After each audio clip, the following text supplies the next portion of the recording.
Hi, everybody. Welcome to English Digest. I'm Tom. Hi, I'm Stephanie. It's our News Watch unit for the month of June. And we've got a couple of news stories. What are you going to do with some wild hippos? And how are you going to have fun across an international border? Yeah, I was laughing when I saw this because I can't imagine somebody having their own private zoo. And one hippo or two hippos aren't enough. This guy had 4. So, yeah, what do you do? And the other one is some artists are defying the border wall. This is the border wall that's being built between the United States and Mexico to keep our countries sovereign. But what are they doing? It sounds like they're having some fun over there. We're going to talk about that too. We certainly are, so let's get to it. Let's dive right in. Let's read the entire contents of our news stories, and then we'll come back to break them down and discuss them in detail.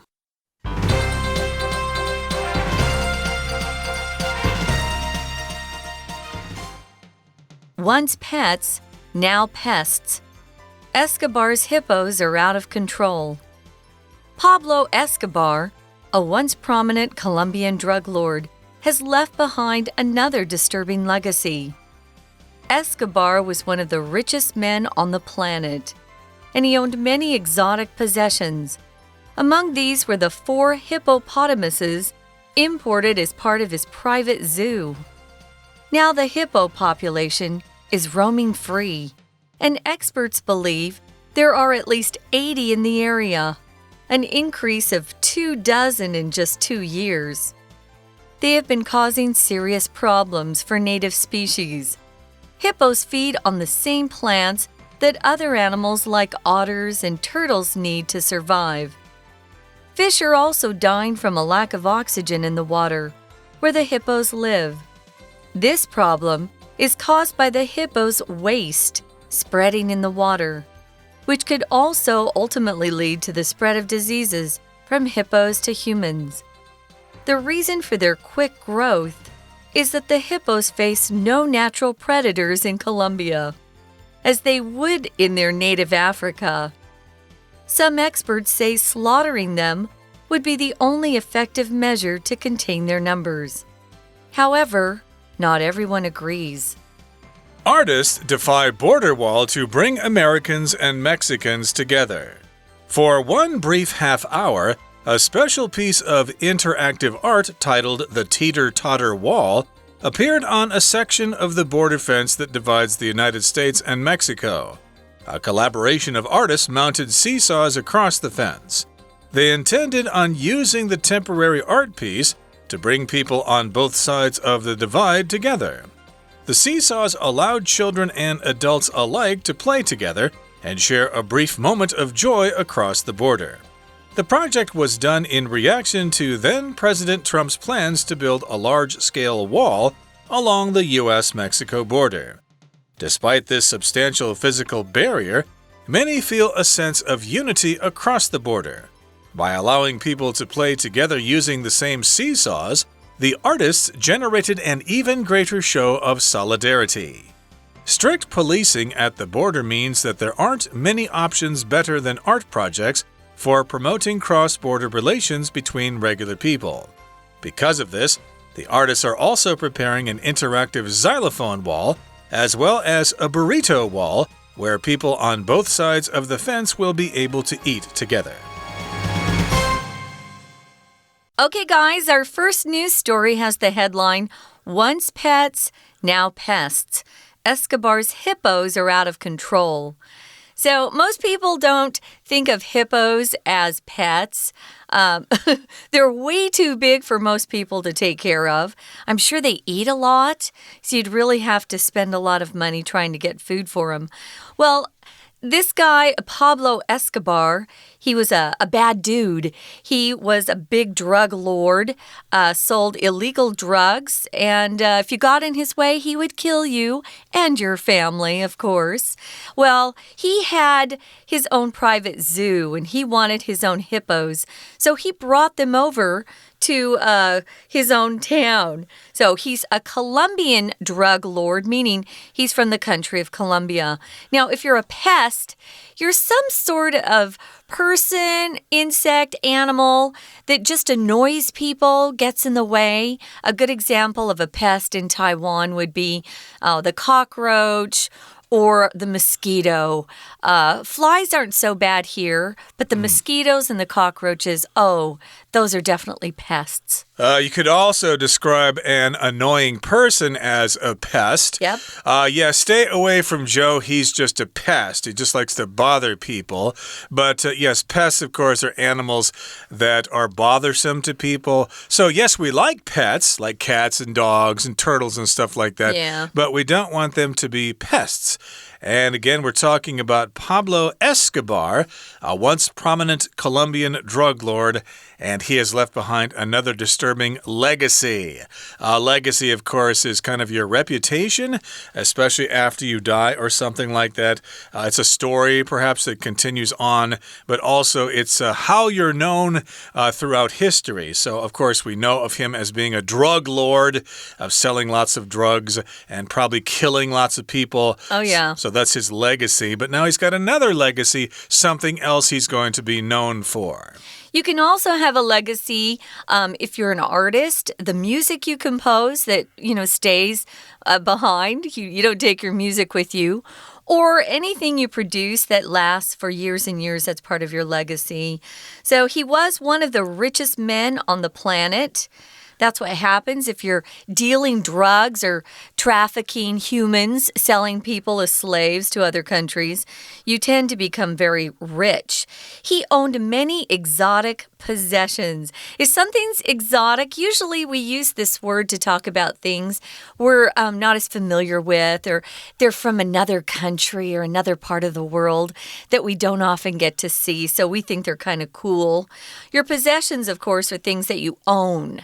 My possessions would include my clothes, my furniture, the things in my apartment. I don't own my apartment, so I can't say that's one of my possessions. Although you guys do own your apartment, don't you, Tom?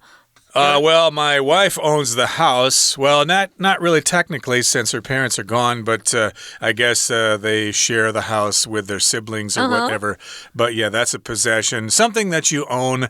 One of my prized possessions would be my bicycle. Oh, yeah. Or my friend Joe's favorite possession is his piano, stuff like that. And among these exotic possessions were the 4 hippopotamuses imported as part of his private zoo. So again, he had a private zoo, and of course he lived in South America, in Colombia, and so he imported these animals from Africa. A hippopotamus is the animal. Sinio, I believe is what you say in Chinese. Hippopotamus, sometimes said shortly as hippo. Or I guess you could say hippos as well. Well, hippos is plural. I did want to mention, we hardly ever see the full name of this animal anymore in Taiwan. It is difficult because it's so long, but you need to remember that hippo is not the full name of the animal. It's hippopotamus. Right. Yeah. Exactly. So yeah, this particular person imported 4 hippopotamuses from Africa as part of his private zoo. I wonder what other animals he had in there. I'm sure he had everything. Probably, yeah. You wouldn't just want hippos. But in the next paragraph here it says, now the hippo population is roaming free, and experts believe there are at least 80 in the area, an increase of 24 in just 2 years. So these hippos have been running free, they've been roaming free, and they've been reproducing. So, of course, their numbers have increased. So if you roam, you just kind of walk around and you don't really follow a specific course. You might be roaming around in your life, for example, after college.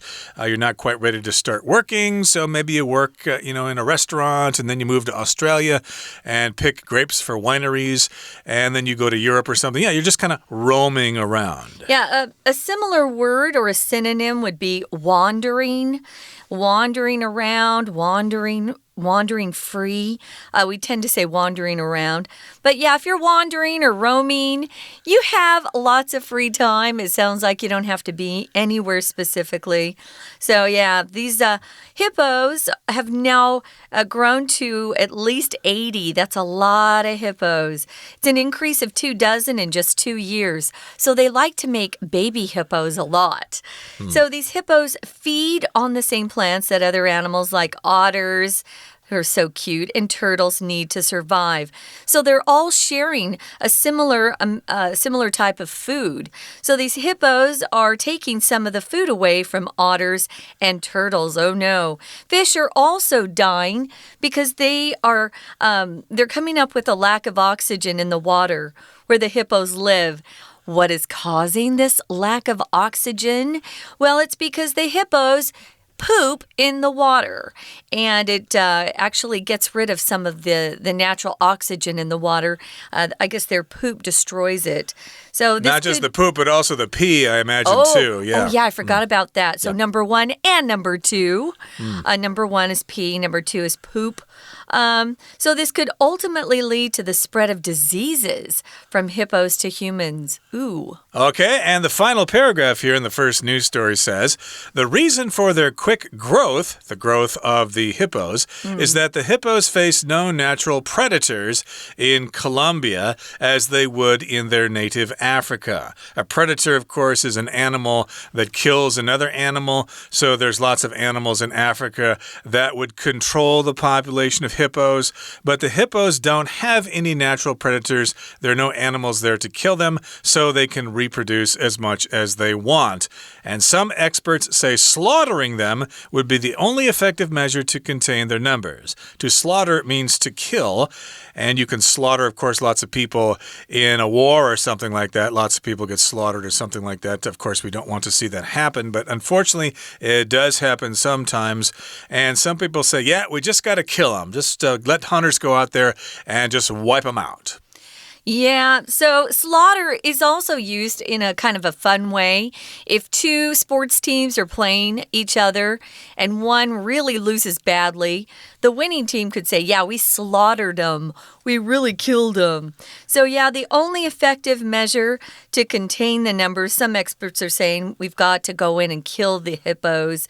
But that's such an awful thing to do. That's people getting involved with nature again and messing stuff up. Okay, we're going to take a quick break, guys. Listen to our Chinese teacher, and then we'll be back to look at our second story. 大家好，我是派老师。我们今天要讲解的是 Unit6 News-Watch 新闻剪影，有2篇新闻报道。第一篇标题是 Once pets, now pests. Escobar's hippos are out of control. 我们看看非洲的河马非法引入拉丁美洲之后，造成了什么样的生态危机。第二篇是 Artists defy border wall to bring Americans and Mexicans together.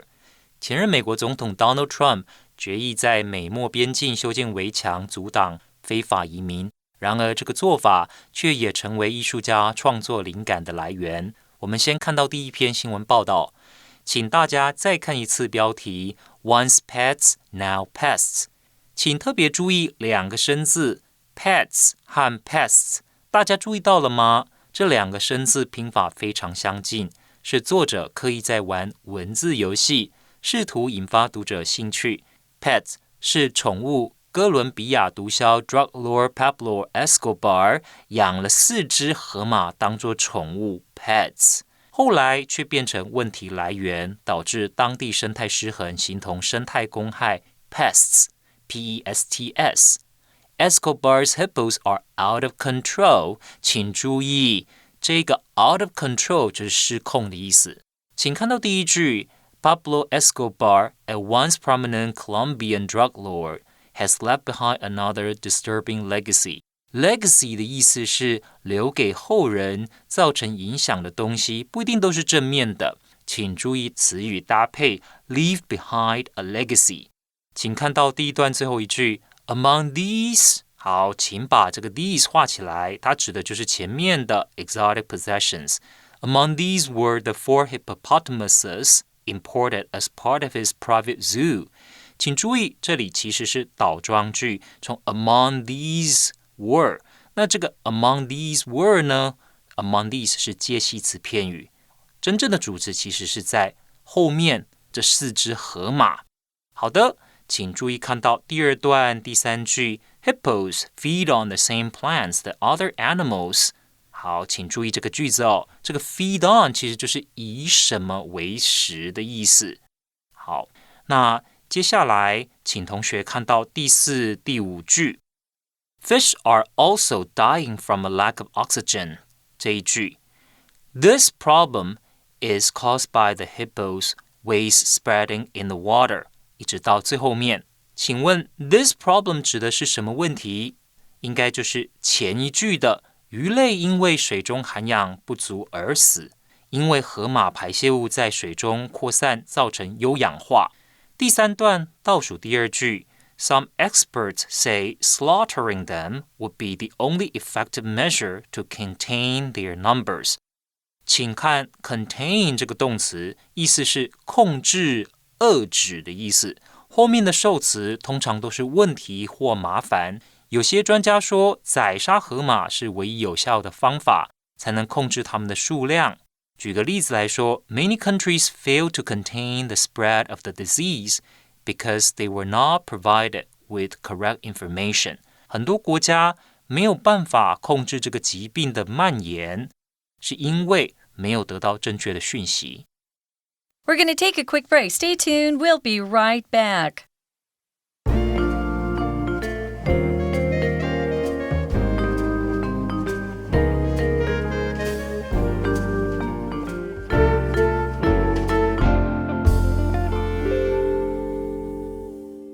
Okay, we just got done talking about wild hippos in Colombia. Hopefully they can solve that problem there.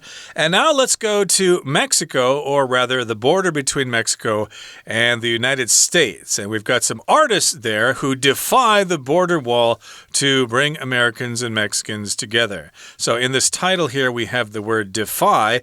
That means you resist someone, you don't do what they say. You could defy convention, for example. You could defy your government, for example, if you don't like what they're doing, and you can oppose them and strike or something like that. Hopefully the government won't slaughter you as a result.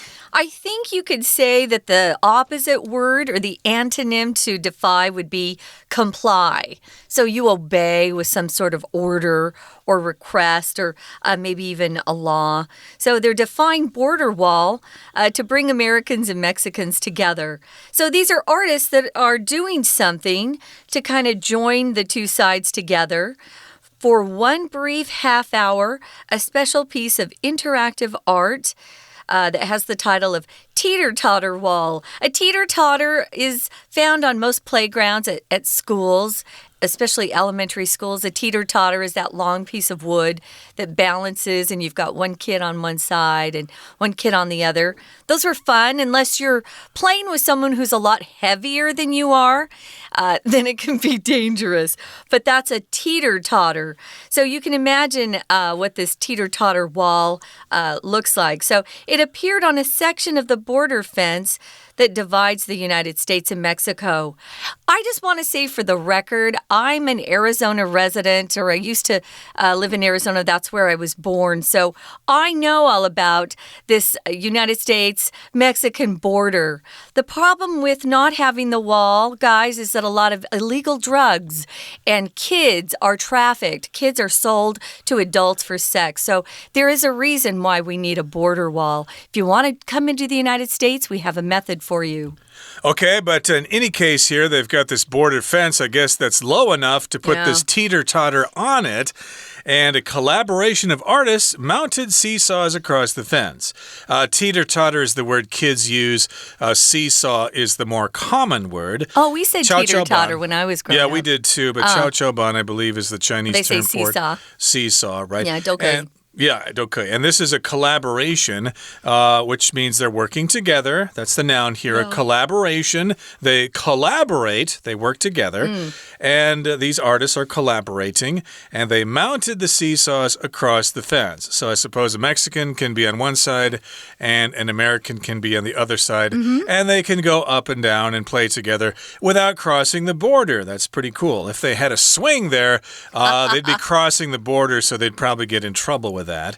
And they intended on using the temporary art piece to bring people on both sides of the divide together. This is not a new idea. I think there used to be volleyball games between Mexico and the United States on the border wall down near Tijuana there, near California there. Yeah, California. So yeah, this is kind of a cool idea. And the seesaws allowed children and adults alike to play together and share a brief moment of joy across the border. Remember, if you want to play on a seesaw or on a teeter-totter, the two people involved need to be about the same weight. Yeah, the weight is really important. How tall you are doesn't matter, but the weight is definitely important. So the project was done in reaction to then President Trump's plans to build a large-scale wall along that border. So despite this substantial physical barrier, many feel a sense of unity across the border. A barrier is some sort of large piece of equipment. It could be a literal barrier that you have to get over, an obstacle. Sometimes when they're working on the roads, they'll put up barriers that prevent cars from driving down particular roads. I know I see them here a lot too. A barrier could also be figurative. Maybe you moving to a foreign country and studying there, it won't be very easy because you have a barrier of not knowing their language. That's a more figurative barrier, some obstacle that prevents you from progressing or moving ahead. Right, so it's a substantial physical barrier, a border, so many people feel a sense of unity across the border because of this teeter-totter, because of this seesaw. And by allowing people to play together using the same seesaws, the artists generated an even greater show of solidarity. So yes, you've got artists on one side of the border, and you've got artists on the other side of the border working together. And when you have solidarity, that means you have unity. You're all working for the same thing. You feel like you're part of the same team. It says here, strict policing at the border means that there aren't many options or choices better than art projects for promoting cross-border relations between regular people. Well, that's changed.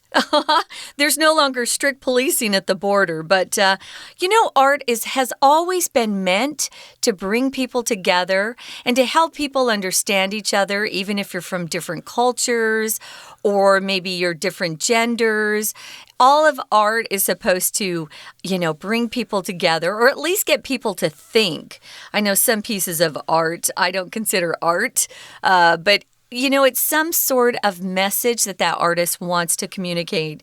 So that's what is going on at the borders. There are different types of art projects, but the teeter-totter is one that's getting a lot of attention. We have some other projects, though, too. Yes, so because of the success of the teeter-totter project, they've got some other projects, including the xylophone wall. Yeah. A xylophone is a musical instrument in which you take mallets and you hit these pieces of wood. And then there's usually little bells or tubes underneath those pieces of wood, sometimes metal, and they make a sound. And so I guess somehow they can play the xylophone together. People on one side hit the pieces of wood or something, and they can kind of create songs together.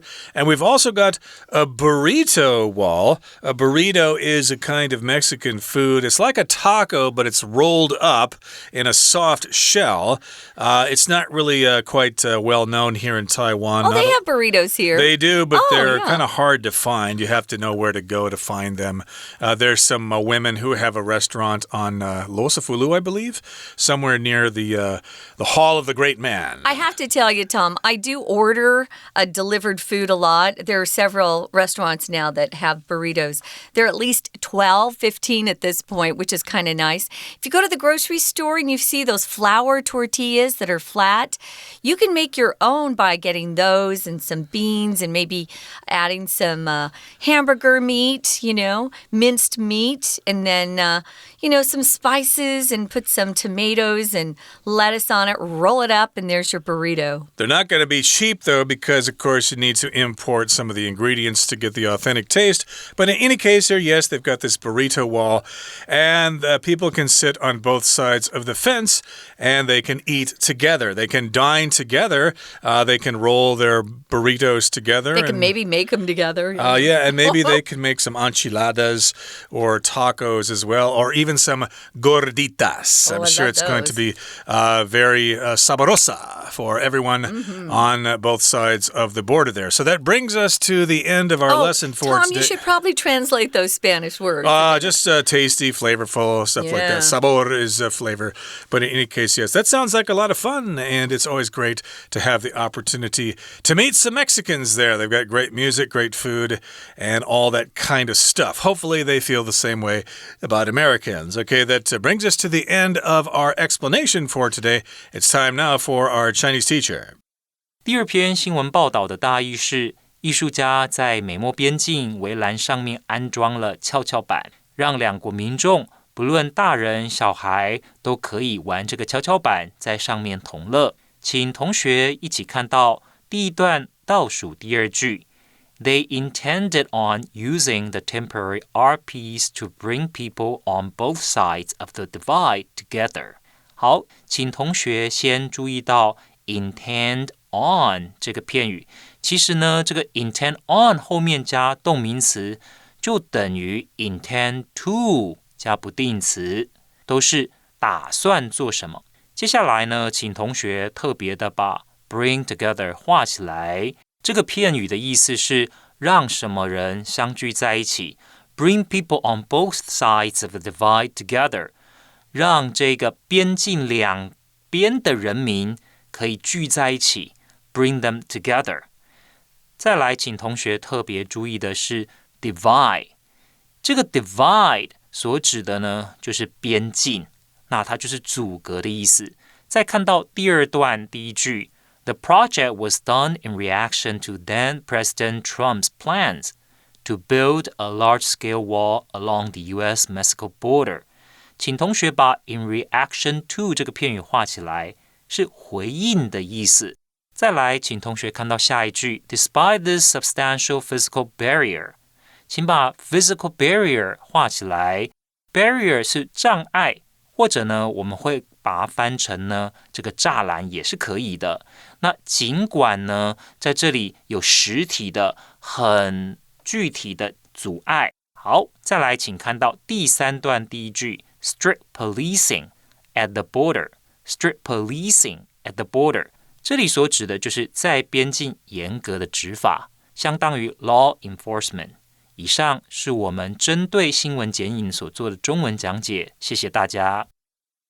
That is it for today's program. Thank you so much for joining us, and please join us again next time for another edition of our program. From all of us here at English Digest, I'm Tom. I'm Stephanie. Goodbye. Bye.